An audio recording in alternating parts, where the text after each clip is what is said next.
第1041章，故友相见。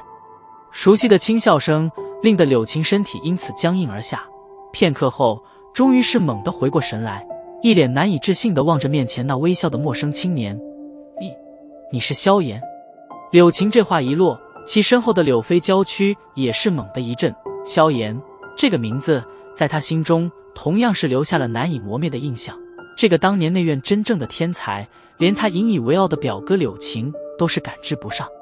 眉目偷偷地打量了一下面前的青年，旋即顿在那张有些陌生的脸庞上微微一怔，旋即心细的他便是发现了一点端倪，玉手在袖中微微搅动，目光有些躲闪。当年他与萧炎有着一点小恩怨，从而也导致萧炎与柳琴交手，但最后的结果却是彻底的令得他心中的倚仗倒塌而去。直到现在，柳飞都是难以忘记当年在那竞技场中那道傲然而立的削瘦身影。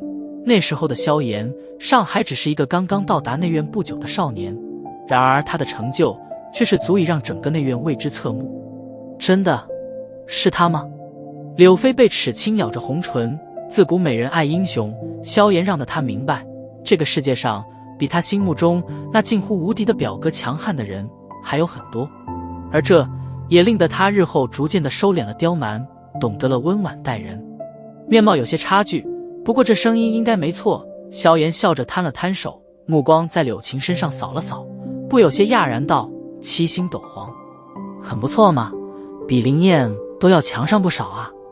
听得这依旧熟悉的语调，柳琴也终于确定了面前之人的身份，当下眼中涌上一抹激动之色，眼睛同样在萧炎一扫，旋即脸庞上的表情微微一滞，苦笑道：你现在怕是已经突破到斗宗了吧？先前萧炎踏空而来的那一幕，可是被他看得清清楚楚。柳琴的话也是令得其身后众人脸色皆是有些变幻，目光奇异地在萧炎身上扫过，如此年轻的斗宗强者可是相当之少见。好运罢了。萧炎微微一笑，也并未否认。还是追不上你，不愧是内院天赋最为优秀的人啊，不得不服。柳琴叹息了一声，当年在他半只脚踏入斗王时，萧炎尚还只是一名斗灵，然而如今短短几年时间，却是已经达到了足以让他仰望的地步，这般极端变化，可当真是令人有些难以接受。萧炎笑了笑，目光在柳琴身后的柳飞脸颊上扫过，对着他微笑着点了点头，而在他这微笑下，后者脸颊却是泛起一抹桃红，美眸躲闪的转移而开。当初离开也不等等我，还以为你们出了什么事。萧炎目光转回柳琴，笑道：林燕他们说你大仇得报，再留在那里也没多少用了，于是便是结伴离开了加玛帝国。对了，你来这里干什么？柳琴笑道，脸庞上的铁青之色倒是消散了许多，能够在这里突然遇见萧炎，显然他心中也是极为的愉悦。我需要去丹域，天皇城有着直达丹域的空间虫洞，顺路过来看看你这家伙。萧炎微笑道，目光不着痕迹地扫了一眼不远处的程家等人。闻言，柳琴点了点头，旋即豪迈地笑道：等今日过去，空间虫洞便是会重新开启，到时候我帮你打点一下，这点小事交给我便好。空间虫洞已经该轮到程家掌管了，他们素来看我们柳家不顺眼，表哥你若是出面的话，他们反而会诸多刁难。柳琴身后，柳飞突然嘀咕道。柳琴脸色一沉，柳飞顿时不再吭声。怎么回事？需要帮忙吗？萧炎似是未曾看见柳琴的脸色，目光转向柳飞，笑道：没事，一些小麻烦而已，走吧，先回去，既然你来了天皇城，说什么也是要好好招待你一番。柳琴摆了摆手，就欲上前揽住萧炎肩膀，笑道：当初你跟我去加玛帝国时，我可未曾说过这种话。萧炎直视着柳琴，却是轻笑道。柳琴手臂僵在半空，目光与萧炎对视了一眼，只能苦笑了一声，叹道：这里可不是加玛帝国，光是一个程家的实力便是比云岚宗更强，你若是出手的话，恐怕会隔绝自己，引来一些麻烦。嘿嘿，柳琴，你也太小看萧炎了，他可刚刚从风雷阁中杀出来，连风雷北阁的阁主费天都奈何不了他，一个小小的程家又算得什么？一旁的林燕撇了撇嘴道：闻言，柳琴以及其身后的2名长老也是一愣，旋即略微动容，从风雷阁中杀出来。别听这小子瞎说，只是刚从雷山下来而已，与风雷阁有些恩怨，不过已经解决掉了。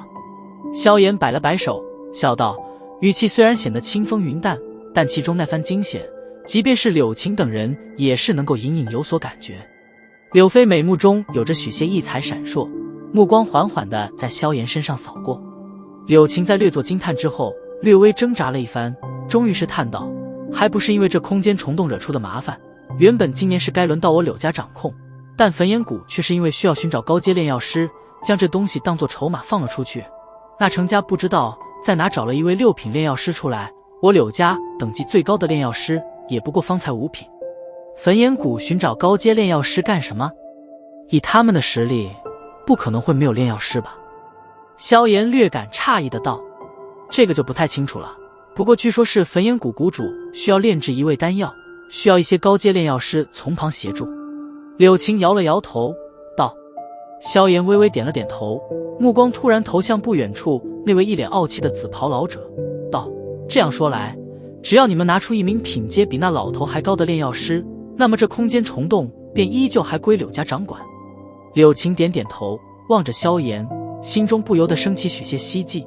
他知道萧炎也是1名炼药师，而且当年在内院时便是能够炼制出5品丹药，如今这些年以后者的天赋不可能是毫无进展。按其猜测，如今的萧炎怕至少应该也是1名6品炼药师，虽不敢说能够超过那位紫袍老者，但多半也不会比他弱多少。见状，萧炎一笑，缓步而出，然后对着那名红袍老者拱了拱手，微笑道，这位前辈，柳家可还未曾认输，所以这交接还请稍等。萧炎在一出现时，赤火长老便是发现了他，对于前者能够在这般年龄便是达到斗宗层次，他同样是略感讶然。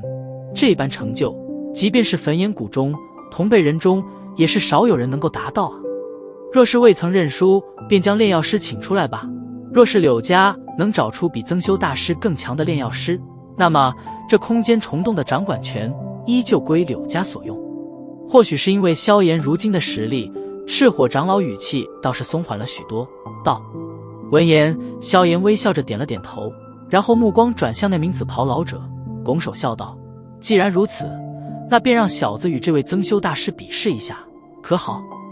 你便是柳家请来的炼药师？听得萧炎此话，赤火长老也是一愣，老辣的目光缓缓地在萧炎身上扫过，不由得有种难以置信的感觉。萧炎能够以这般年龄达到斗宗层次，已经令得他极为震撼。若说他还有着一个炼药师身份的话，那未免可太可怕一点吧。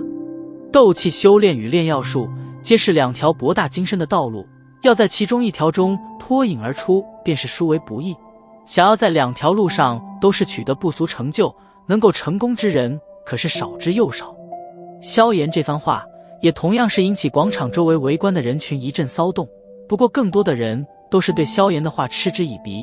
一个如此年轻的青年，虽说其似乎实力很强，但这并不代表着他有资格向曾修这等炼药大师挑战。而身为当事人之一的曾修也是愣了愣，旋即干枯的脸庞上掠过一抹冷笑，望着萧炎道，或许比斗气老夫还真不如你，但这炼药术说句不中听的话，你还不够资格。对于曾修这番冷笑话语，萧炎却是未曾理会，目光转向赤火长老，笑道，不知道这要如何比试？难道当众炼丹？不用如此麻烦，老夫没这么多时间与你瞎耗。曾修接过话头，冷笑一声道，既然你也是炼药师，那么应该也知道灵魂力量对于炼药师的重要性。既然如此，那便比灵魂力量。念在你是晚辈，老夫便让你先出手，只要你能使用灵魂力量将我击退，那么便算你胜。不怪曾修如此狂妄，炼药师与寻常斗者最大的差距便是灵魂力量。一名6品炼药师的灵魂力量足以和一名斗宗强者相媲美。听得曾修此话，萧炎先是一愣，旋即脸色迅速变得古怪了起来。比灵魂力量？曾修话语落下，袖袍一挥，负手而立，目光淡淡地望着萧炎，一代大师风范，看起来倒是做得十足。出手吧。萧炎微微张了张嘴，旋即化为一声轻叹，在那无数道目光注视下，缓缓抬起手掌，然后隔空对着那曾修轻轻扇了过去。一手挥下，磅礴浩瀚的灵魂力量顿时犹如风暴一般席卷天际。这一霎，那一直脸色平淡的赤火长老脸色终于是豁然大变，而那曾修淡然的脸色更是瞬间煞白。